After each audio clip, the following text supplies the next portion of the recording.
السلام عليكم ورحمة الله وبركاته. طلاب تانية إعدادي في كل حتة في مصر من اسكندرية أسوان، جاي لكم النهارده بشرح درس التغيرات الحرارية المصاحبة للتغيرات الفيزيائية. طبعا لو ما شفتش فيديو التفاصيل روح اتفرج عليها، هتلاقيه في الآي اللي هنا أو اللي هنا، شوف بقى هتلاقيها فين. بس كده ويلا بقى تابع الدرس معايا. يلا قول معايا كده: رب اشرح لي صدري ويسر لي أمري واحلل عقدة من لساني يفقهوا قولي. نبدأ دلوقتي الدرس معاكم. بيتكلم عن التغيرات الحرارية المصاحبة للتغيرات الفيزيائية. هنبدأ الدرس كده بحكاية طفيفة كده. كان مرة اتنين لسه متجوزين جداد اسمهم سعد وسعدية. سعد لسه متجوز سعدية وجد، فقالوا لي خلاص بقى نخرجوا بقى ونعمل الدنيا كده. المهم كان الكلام ده كان في كورونا، فكورونا كان لازم كان فيه كحول بقى والشغلة بتاعت الغسيل دي. فراحوا قعدوا على قهوة في محطة الرمل، خربوا الدنيا ظبطوا الدنيا، خلاص مفيش مشكلة. معلم قال لك ايه، هنروح البيت. أول ما روح البيت المعلم سعد عمل فيها ناصح وايه، وراح حط شوية غسول على ايديه، اللي هو يعني صابونه على دي، وراح غسل بيها دي بالميه وكده. حس ان ايديه دفت. تمام. راح بعد كده خرج خروجه تانية مع سعديه برضه، وراح قال لك ايه، قال لك بقى المره دي مش هغسل ايديا بميه، هغسلها بكحول كده ابقى نضيف شويه. لقى ان ايديه سقعت. راح جه لقاني قاعد على القهوه، نزل جري. قلت له يا ابني في ايه؟ قال لي مش انت بتاع علوم؟ قلت له اه. قال لي طب انا بيحصل معايا 1 2 3. قلت له طب شوف حصه سنه تانية على اليوتيوب وهتعرف كل ده. طبعا حصه السنه الثانيه هتبتدي اول حاجه بالعمليات الطارده والعمليات المصه للحراره. هو سعد قال لك ايه؟ قال لك لما اغسل ايديا بشويه ميه وصابون، قال لك ان هي بتبقى بيطلع له حراره، بيحس بدفى، فده كده من العمليات الطارده للحراره. قال لك عند دلك اليدين بمسحوق الغسيل والماء نشعر بدفء اليدين. قال لك ليه؟ لان ذوبان مسحوق الغسيل في الماء ينطلق منه طاقة حرارية. طب بعد كده قال لك لما غسلت ايديا بالكحول، قال لك ان هو شعر برودة في اليدين. طيب ماشي، ماذا بعد؟ قال لك ان عند دلك اليدين باستخدام الغسول المطهر نشعر ببرودة اليدين. علل لماذا، ايه السبب؟ هيجي لك سؤال علل هنا. قال لك علل مثلا عند دلك اليدين باستخدام الغسول المطهر نشعر ببرودة اليدين. قال لك بسبب تبخر الكحول الموجود في الغسول المطهر يمتص الطاقة الحرارية المنطلقة من اليدين. بعد كده هندخل بقى على التغيرات الحرارية أثناء التحولات المادة. جيب لي بقى يا باشا سبورة فاضية كده. دلوقتي احنا عارفين ان حالات المادة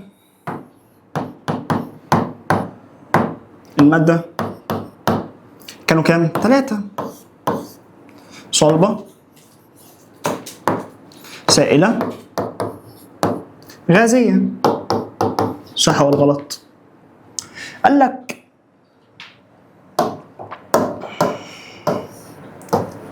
لما احول من سوليد لليكويد لسائل، ده بتبقى عمليه اسمها عمليه ايه؟ الانصهار. طب دي بتحتاج حراره ولا لا؟ قال لك اه بتحتاج حراره. يبقى دي عمليه مصه ولا عمليه طارده؟ بتحتاج حراره، يبقى عمليه مصه للحراره، يبقى عمليه مصه. طب دلوقتي من سائل لغاز، دي عمليه اسمها عمليه ايه؟ التبخر. دي عمليه طارده ولا عمليه مصه؟ مصه.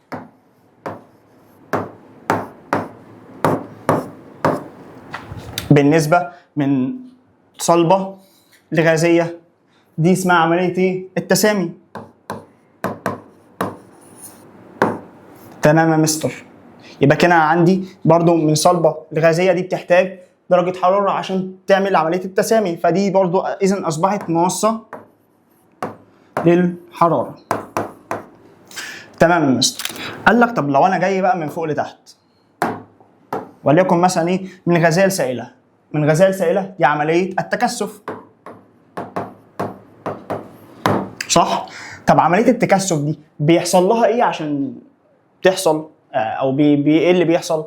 دي بتبقى عمليه طارده للحراره. صح ولا غلط؟ قال لك اه صح. طب مثلا من سائله لصلبه، دي اسمها عمليه ايه؟ طب من سائله لصلبه دي عمليه اسمها عمليه ايه؟ التجمد. يعني انا دلوقتي وانا معايا الميه اللي هي H2O، لما اخليها تتحط في الثلاجه بعمل لها ايه؟ مش بخليها تفقد الحراره بتاعتها، صح؟ يبقى بحولها برضو من سائله لصلبه، صح ولا غلط؟ بس فاذا اصبحت العمليه برضو دي طارده للحراره. تمام يا مستر. طب من غازيه لصلبه دي اسمها عمليه ايه؟ التساقط، كنا واخدينها. طب دي عمليه طارده ولا مصه؟ طارده. بس كده. يبقى انا كده عندي من سائله، من صلبه لسائله، دي عمليه اسمها عمليه الانصهار. قول معايا، طب دي طارده ولا مصه؟ مصه. طب من سائله لغازيه دي عمليه مصه للحراره. بص، من تحت لفوق دي كده عمليه مصه، طب من فوق لتحت دي عمليه طارده للحراره. بس كده. بعد كده قال لك عمليات تنطلق منها طاقه حراريه. طالما قال لك تنطلق منها طاقه حراريه يبقى عمليات طارده للحراره زي ايه؟ التجمد، التكثف، التساقط، الثلاثه بحرف الت. طب بالنسبه لعمليات تحتاج الى طاقه حراريه، يعني بيقول لك ان هي مصدر للحراره زي ايه مثلا؟ الانصهار، التبخر، التسامي. طبعا احنا شرحنا كل واحده فيهم يعني ايه. دلوقتي احنا هنيجي لدوره التبريد في الثلاجه. ايه وظيفه الثلاجه عندنا في البيت؟ مش الثلاجه وظيفتها ان هي بتاخد الحراره من الاكل عشان تحفظه، صح؟ بس فقال لك طب دي بتشتغل ازاي؟ قال لك في حاجه جوه الثلاجه كده، شخص حرامي. طب ايه الحرامي ده مستر؟ ايه هو اصلا؟ قال لك الحرامي ده اسمه سائل الفريون. سائل الفريون. الفريون ده صاحبي صديق للبيئه، بيمشي جوه المواسير دي. شايف المواسير دي؟ بيمشي جواها اهو، بيسحب الحراره من الاكل كده عشان ايه؟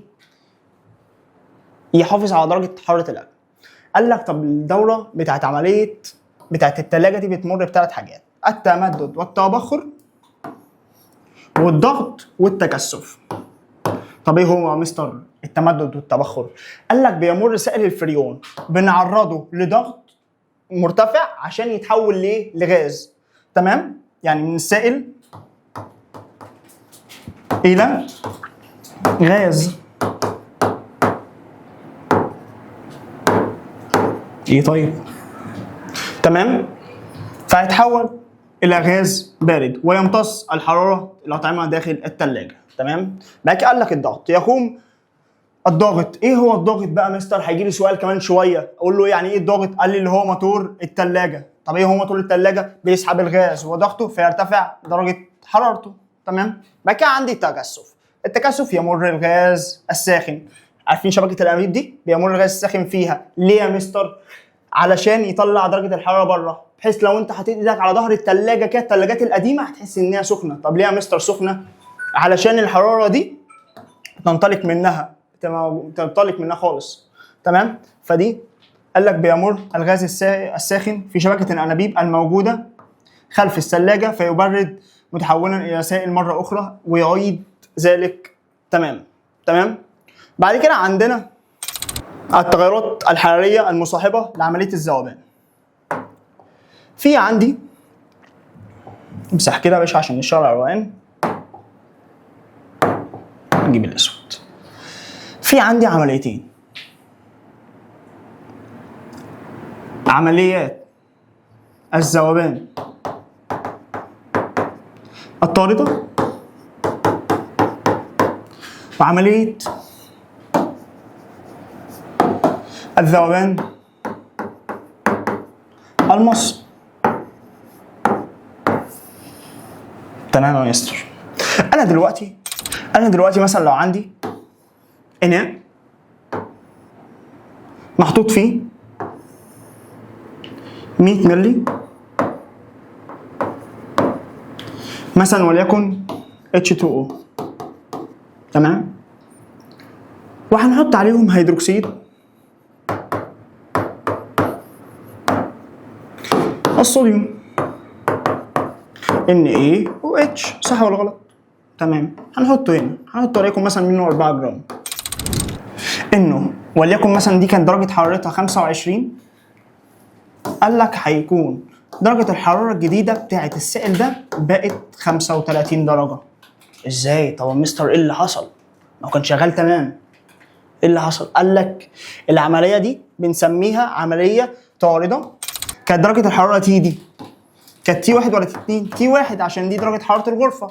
طب 35 دي تبقى درجه حراره ثانيه اللي هي تي 2. طب انا دلوقتي عايز اعرف تي 2 اكبر ولا تي 1؟ تي 2 طبعا. فقال لك طالما العمليه طارده للحراره يبقى تي 2 اكبر من تي 1 لعمليه الموصله للحراره. دلوقتي انا لو جبت اناء فيه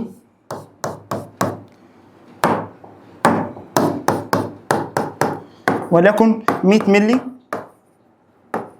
ميه H2O، يعني الميه بتاعتنا العاديه، وحطيت عليها NH4NO3 تمام، نترات الامونيوم. قال لك لما حطيت ده كان درجه الحراره هنا كانت 25، بعد شويه بقت 19. طب دي كانت هنا 25 دي كانت تي 1 ولا تي 2؟ تي 1. طب دي يا مستر كانت تي 1 ولا تي 2؟ دي تي 2 بعد الانتصار العمليه، صح ولا غلط؟ تمام. فانا عندي دي هتبقى عمليه مصه ولا طارده للحراره؟ تبقى عمليه مصه للحراره. طب انا عندي كانت تي 1 كانت بتساوي 25، تي 2 كانت بتساوي 19، تي 1 اكبر ولا تي 2؟ يبقى تي 1 اكبر من تي 2 بس. فانا عندي في العمليات المصه للحراره بيقول لي ان تي 1 بتبقى اكبر من تي 2 بس كده. تعال نشوف المذكره بقى قالت ايه هنا. قال لي يا مستر التغيرات الحراريه المصاحبه لعمليه الذوبان. ركز عشان دي احتمال تجي لك في العملي. قال لك ده بيبقى اناء من ايه؟ من البولي استرين العازل للحراره. بيقول لك في مقبار مدرج ده بنقيس بيه ايه؟ درجه الحراره. وميزان حساس وسائق زجاجيه دي من فايدتها ايه؟ بنقلب بيها تمام.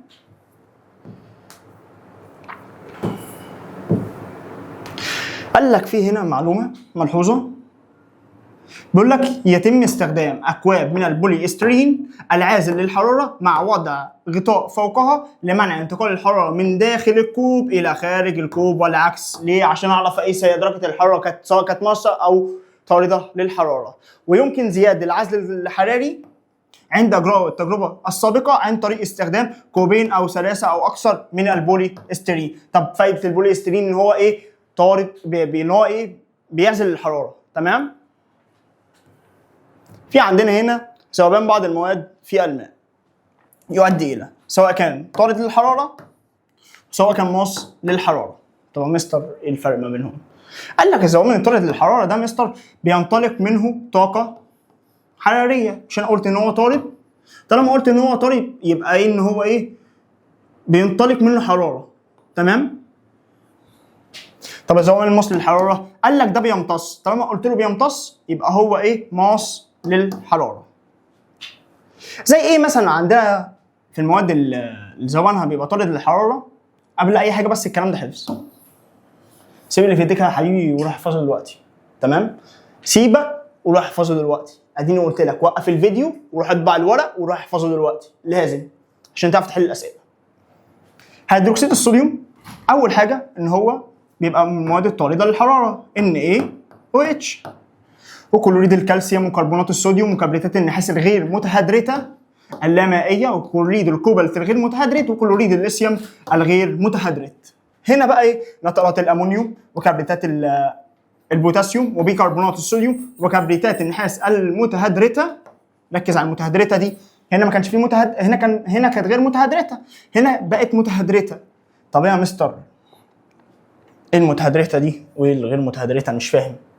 المتهدرته دي بيكون عليها ميه، وليكن مثلا في طبق هنا، دي مثلا وليكن دي ماده متهدرته،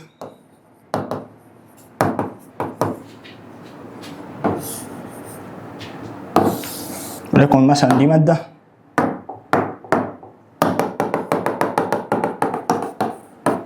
غير متهدرته. طب ازاي بحول من دي لدي او من دي لدي؟ قال لك لو هي متهدرته يعني عليها ميه، يعني عليها ميه H2O كده بتاعتنا، اما دي بتكون جافه. ازاي احول من اللي عليه ميه اللي معلوش ميه؟ بسخنه، بس بسيطه وسهله بس، فبسخنه. طب لو انا عايز احول من هنا لهنا، بضيف قطرات من الماء، بسيطه وسهله. يعني انا دلوقتي لو عايز من غير متهدرت اوديه للمتهدرت بحط عليه ميه. طب لو هو متهدرت بسخنه عشان يطلع منه الميه. تمام يا مستر. بقى كده في عندنا حراره الذوبان. حراره الذوبان هو قال لي ان هي كميه الحراره الممتصه او المنطلقه عند ذوبان كميه معينه من المذاب في الحجم المعلوم من المذيب لتكوين المحلول. حفظ. المواد المتهدرته، ودي احنا طبعا قلناها دلوقتي، قال لك ان هو هنا لما مواد متهدرته اسخنها تحول لمواد غير متهدرته. طب لا غير متهدرته احولها زي المتهدرته، احط قطرات من الميه. عندي هنا امثله على تحولات المواد بين المواد المتهدرته والغير متهدرته. تمام. اول حاجه بدينا هنا كان بكبريتات النحاس المتهدرته، دي بتكون زرقاء اللون، بيكون فيها 5 جزيئات من الميه. تعالى كده بس نراجع على حاجه فوق كده بسيطه. قال لك ممكن يجي لك سؤال في الامتحان، يحتوي كبريتات النحاس المتهدرته على كام جزيء ميه؟ قال لك هنا 5. طب كوبالت المتهدرت 6 جزيئات. طب مثلا الليثيوم المتهدرت 1 جزيء. يعني انا كده يا مستر قال لك يا كبريتات النحاس دي بتحتوي على 5، وكلوريد الكوبالت ده بيحتوي على 6، وكلوريد الليثيوم ده بيحتوي على 1. ركزوا واكتبوا في المذكره بتاعتك اللي انت طابعها. بصوا هنا كان في 5 جزيئات ميه. طب راحوا فين يا مستر دول؟ راحوا بالتسخين، تحولي لبيضاء اللون. الالوان دي يا حبيبي عليك حفظ عشان هتيجي تسالك في الاختيارات. تمام. او الصح وغلط او الاكمل. يقول لك نقط لون كبريتات النحاس المتهدرته او كبريتات النحاس الغير متهدرته. كبريتات النحاس الغير متهدرته دي لونها ابيض. طب كبريتات النحاس اللي هي المتهدرته بتبقى لونها زرقاء اللون. تحويل كلوريد الكوبالت الغير متهدرت اللامائي الى كلوريد كوبالت متهدرت مائي. كلوريد الكوبالت المتهدرت ده فيه 6 جزيئات ميه، بيختفوا لما سخنها بيتحول لكلوريد كوبالت غير متهدرت. طب ده بيكون لونه ايه؟ قال لك بيكون وردي اللون. تمام يا مستر. طب الكلوريد الكوبالت الغير متهدرت ده بيكون ازرق اللون، يعني ده بيبقى لونه وردي وده بيبقى لونه ازرق. قال لك يا مستر. احتياطات معمليه. قال لك لو انا جبت كوب كده من الميه مثلا وفيه حمض، او العكس، لو جبت حمض مثلا هنا ده حمض وده ميه، قال لك لو انا حطيت الميه على الحمض كده مره واحده هيحصل تفاعل وخلاص انت هتتقلب خلاص. الله يرحمك يا حبيبي. طب يا مستر، طب انا ازاي هيحصل التفاعلات الكيميائيه وكل العناصر دي اكتشفوها ازاي والكلام ده؟ قال لك بيحط على حافه المخبار او حافه الحته اللي انت هتاخد منها. بص هنا لما حط جوه السائل ذات نفسه حدث تفاعل، وقال لك ان هو ده غلط. قال لك الصح طب احطه فين؟ قال لك احطه على جدران الانبوبه. يعني بص احطه كده من هنا كده، ينزل مش هيعمل اي حاجه. تمام. قال لك علل عند تخفيف الاحماض المركزه يجب ان ينقط الحمض على جدران الاناء الموجود به الماء. قال لك ليمتص الماء الحراره المنطلقه دون حدوث اضرار.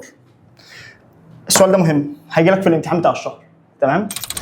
عندنا بعد كده التغيرات الحراريه اللي هي دلتا اتش، مقدار التغير في درجه الحراره، حراره النظام عند حدوث ذوبان طارد او ماس للحراره. التغير الحراري اللي هو الدلتا اتش. طب ازاي بجيب الدلتا اتش؟ قال لك الدلتا اتش دي جبت مخبار فيه ميه، دور لي يا مستر. تمام. وقال لك هنا NaOH. طب ده رمز ايه يا حبيبي؟ شاطر. هيدروكسيد الصوديوم. شاطر يا حبيبي. قال لك هنا درجة الحرارة في الأول كانت 4، كانت 25. تمام. بعد مرور 4 دقايق قال لك فوجئنا إن درجة الحرارة بقت 35. لو شاطر دي كانت تي 1 ولا تي 2؟ تي 1. طب دي كانت تي 2 ولا 1؟ تي 2. قال لك مين الاكبر؟ دي. طب انا عايز اجيب الدلتا اتش، التغير في الحراره، التغير الحراري. قال لك بنقول ان تي 2 ناقص تي 1 بيساوي التغير الحراري. طب هنا عايز اجيبه يا مستر، هنا 35 ناقص 25 يساوي كام يا مستر؟ بيساوي 10 درجات سلسيوس. تمام؟ قال لك لما جرينا التجربه كل ما نزود وليكن مثلا ايه وزن معين من الماده اللي هي اللي انا بختبرها دي، كل ما تزيد الدلتا اتش دي. تمام؟ يعني انا في حاجه مستر، يعني انا هنا في الرسمه البيانيه اللي قدامي دي كان في الاول كان 5 جرام، كانت كتله المذاب قصدي كانت 1 جرام، كانت دي الدلتا اتش دي الدلتا تي كانت 5. طب لما زودت 2 جرام بقت 10. طب لما زودت 3 بقت 15. طب لما زودت 4 بقت 20. قال لي اذا كل ما ازود كتله المذاب كل ما تزيد الدلتا تي. عندي هنا في 3 متغيرات. عندي حاجه اسمها المتغير المستقل ومتغير التابع ومتغير الضابط. المتغير المستقل ده اللي انا بغيره بايديا، اللي هو كتله المذاب، اللي هي كتله الملح اللي انا بحطها. طيب كتله التابع اللي بيتغير بعديه، قال لك مش انا كل ما احط كتله زياده من المذاب ده كل ما درجه الحراره بتزيد، صح ولا غلط؟ يبقى ده متغير، يبقى المتغير التابع ده اللي هو ايه؟ متغير درجه الحراره المتغيره، معدل التغير في درجه الحراره. تمام؟ طب المتغير الضابط حجم الميه او نوع الملح. بعد كده في عندي حاجه اسمها كمادات الضغط الفوريه البارده والساخنه. كمادات الضغط الفوريه هو بيقول لي مثلا وليكن في الماتش، مش احنا بنلاقي الطاقم الطبي بيبقى معاهم كده زي كيس كده فيه تلج مثلا كده، او بيبقى سخن على حسب اللي بيحصل مع اللاعب. قال لي الكيس ده بيبقى فيه منه نوعين، نوع بيبقى سخن ونوع بيبقى ساقع. طب ايه اللي بيحصل؟ قال لك الكيس ده بيبقى جواه كيسين، كيس بيبقى فيه ميه وكيس بيبقى فيه ملح. مش احنا اتفقنا ان في حراره الذوبان بيبقى فيه حاجه اسمها متصل للحراره وفي ذوبان تاني بيبقى طارد للحراره؟ بس هو ده اللي بيحصل هنا. بحط مثلا لو انا عايز الكيس ده يبقى سخن، بحط يبقى الملح المحطوط ده يبقى ايه؟ طارد للحراره، بحيث ان هو يطرد للحراره اللي جواه. لما يحصل التفاعل ده يطرد للحراره. طب يا مستر، طب انا لو عايزه مص، يبقى خليه من الاملاح المص للحراره عشان يبقى ايه؟ يبقى بارد. تمام يا مستر. ففي عندي نوعين من كلمات الضغط الفوريه الساخنه ودي ضغط الفوريه البارده. طب ايه الماده المذاب فيها؟ قال لي ملح كبريتات المغنيسيوم. طب رمز ملح كبريتات المغنيسيوم ايه؟ MgSO4. طب هنا قال لي بعد كده التغير الحادث ده بيبقى تغير ذوبان طارد للحراره، عشان ده انا عايزها بتبقى سخنه، فطالما هي سخنه يبقى لازم طارد للحراره. طب بستخدمها في ايه دي يا مستر؟ بستخدمها لما لتخفيف الالام المرتبطه بالاجهاد العضلي. تمام؟ يعني بص مثلا ايه، انا دلوقتي وانا قاعد بذاكر حسيت بوجع هنا في ظهري، فبحطها عليها عشان تقلل من الوجع شويه. قال لي طب ده بيحصل ازاي؟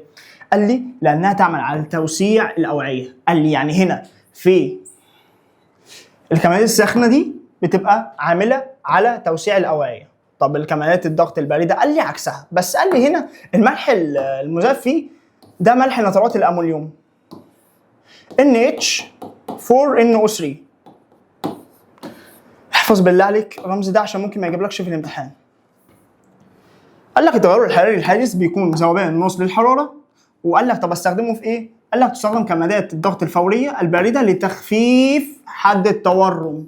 قال لك يعني انا مثلا لو رجليا ورمه فانا بحط عليها الكمادات الضغط الفوريه البارده دي عشان تقلل التورم. يعني انت مثلا زمان لو اتخبطت